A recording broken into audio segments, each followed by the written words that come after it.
အားလုံးပဲမင်္ဂလာပါကျွန်တော် InDesign မှာပေါ့နော်ယခုလိုပုံစံရုပ်စာလေးကိုရိုက်ပုံရိုက်နည်းလေးကျွန်တော်ရှင်းပြပါမယ်ဟုတ်ပြီကျွန်တော်ဒီပုံစံလေးတွေမှာကျွန်တော်တို့ဒီမှာဒါလေးတွေကကျွန်တော်တို့တကယ်လို့မရိုက်တတ်တဲ့လူဆိုရင်အခက်တွေ့တယ်ပေါ့နော်ဒီပုံစံလေးတွေညာဘက်မှာပေါ့နော်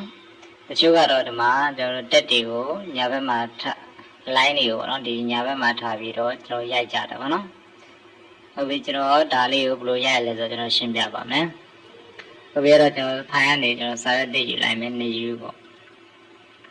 ဟုတ်ပြီ document ပဲယူလိုက်မယ် A4 လေးပဲယူလိုက်မယ်နော်ဒါလေးနည်းနည်းချက်မယ် control plus နဲ့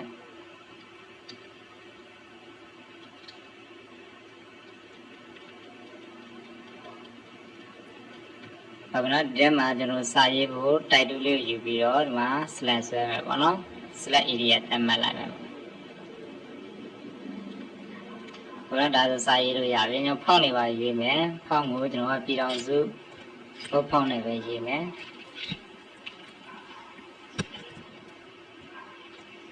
ဟုတ်ပြီကျွန်တော်ပြည်တော်စု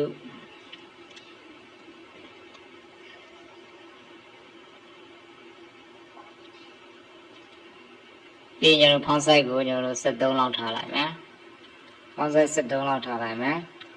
အဲ့ဒါလေးခောက်လိုက်မယ်ဟုတ်ပြီအဲ့တော့ကျွန်တော်တို့ကစောစောရေးချင်တာကကျွန်တော်ဒီဘက်မှာပေါ့နော်ဒီဘက်ညာဘက်ချမ်းလေးမှာဒီလိုပုံစံလေးဖြစ်စေချင်တာပေါ့နော်အဲ့တော့ပထမဆုံးကျွန်တော်တို့ကတက်ချိန်ဖို့လိုတယ်တက်ကိုကျွန်တော်တို့က keyboard ကနေ DTP တက်ဆိုတာလေးကိုနှိပ်လိုက်လေကျွန်တော်ရပါနော်အဲ့တော့အဲ့ဒါလေးနှိပ်လိုက်ရင်တစ်ဆင့်ချင်းသွားနေမယ်အဲ့တော့ကျွန်တော်လိုတဲ့နေရာလောက်ကိုပဲကျွန်တော်တို့တန်းပြီးတော့ရောက်စေဖို့ကျွန်တော်တိုက်တဲ့နေပြီးတော့တက်ပေါက်လေးကိုပေါ်လိုက်မယ်ဟုတ်နော်shortcut နဲ့ control shift တီးပါဒီတိုင်းလေးနှိပ်လိုက်ရင်ဒီပုံစံတိုင်းလေးထွက်လာတယ်အဲ့တော့ကိုယ့်ရဲ့သွားခြင်းတဲ့နေရာကိုကျွန်တော်တို့တန်းပြီးတော့တစ်ခါလဲချိန်ပြီးလို့ရတယ်ဒီနေရာလေးမှာ click ထောက်ပြီးလိုက်အဲ့တော့ကျွန်တော်ဒီကနေတစ်ချက်ခုံရင်ဒီကိုရောက်မယ်ပေါ့နော်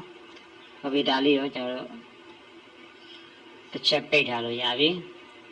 ဟုတ်ပြီ keyboard ကနေကျွန်တော်တက်လေးကိုနှိပ်ကြည့်လိုက်မယ်ဒီကိုတန်းရောက်ပါနော်အဲ့တော့ကျွန်တော်လိုအပ်တဲ့စာတွေကိုရေးလို့ရပြီ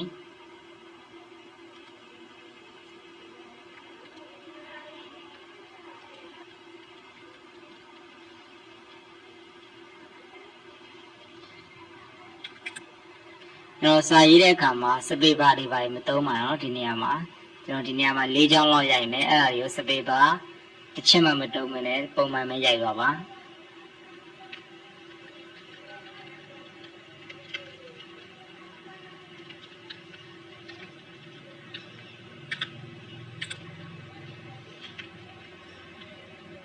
ကျောင်းပြီးအန်တာခောက်ပါပြီးရင်ကျွန်တော်တက်ကီးလေးကိုသုံးပါ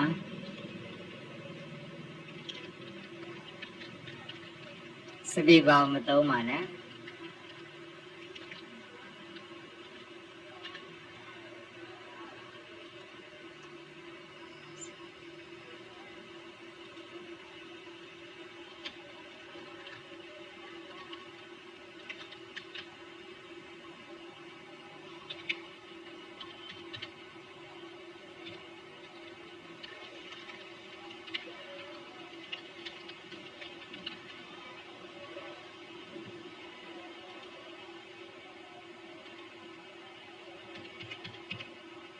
အနာခောက်ပါစပေပါမသုံးပါနဲ့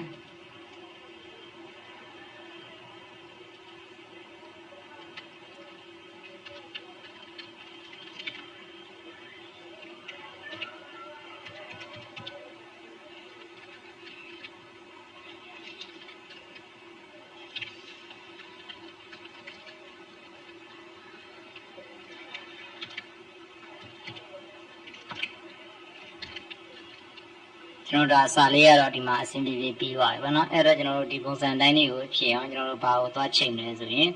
ဒါလေးတွေအားလုံးကို select ပေးလိုက်ပါ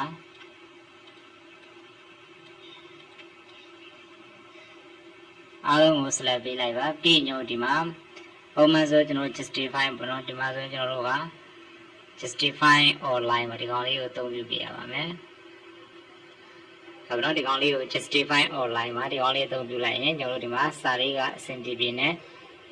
ကတ်သွားတယ်ပေါ့နော် ဒီကောင်လေးကိုအသုံးပြုလိုက်ရင်ကျွန်တော်တို့စာလေးကအဆင်ပြေပြေနဲ့ဒီပုံစံတိုင်းလေးဖြစ်သွားတယ်ပေါ့နော်ဟုတ်ပြီဒါတွေအားလုံး slide ပြန်ပေးမယ်နည်းနည်းလေးချဲပေးလိုက်မယ်ဟုတ်ပြီနော်လိုသလောက်ကိုဒီမှာချဲပေးလိုက်ရင်ဒါဆိုရင်ဒီပုံစံတိုင်းပေါ့နော်တချို့ရုံးစာလေးမှာညာဘက်မှာဒီပုံစံလေးတွေရှိတယ်ဒါဆိုဒီပုံစံလေးကိုရေးတတ်မယ်ထင်ပါတယ်ကျန်တဲ့စာတွေကတော့မခက်တော့ဘူးဒါဆိုအန်တာခောက်လိုက်မယ်စာတီရောက်သွားပြီပေါ့နော်ပုံမှန်တိုင်းပဲဒီမှာပြန်ချိန်မယ် justify ကိုပြန်ထားမယ်အခုထားလိုက်တာ justify online မှာ online ပေါ့နော် line အကုန်လုံးကို justify လုပ်ပြလိုက်တာအခုဆိုရင်ဒီဘက်မှာကျန်တဲ့တက်ဆိုင်တဲ့စာတွေရေးမှဖြစ်တဲ့အတွက်ကြောင့်မို့ justify ကိုထားလိုက်မယ်အနာတစ်ချက်သုံးလိုက်မယ်ဒီနားလေးမှာတက်ဆိုင်ရအောင်သွားမယ်အဲ့တော့စောစောကပေါက်လေး control shift T ကိုပြန်နှိပ်မယ်ဟုတ်လားဒီမှာဒါလေးရောက်လာပြီအဲ့တော့ကိုသွားကျင်တဲ့နေရာလောက်ကိုကဲချပေးလိုက်မယ်ဒါဆိုရင်ဒီနေရာကနေတစ်ချက်ခုံလိုက်ရင်ဒီနေရာရောက်သွားမယ်အဲ့တော့ဒီမှာချိန်ပြီးသွားပြီအဲ့တော့ဒီကနေတစ်ချက်ခုံလိုက်ရင်ဒီကိုရောက်အောင်ပါနော် keyboard ကတက်ပြီးတော့နှိပ်ပါဒါဆိုရင်နားရောက်ပြီနော်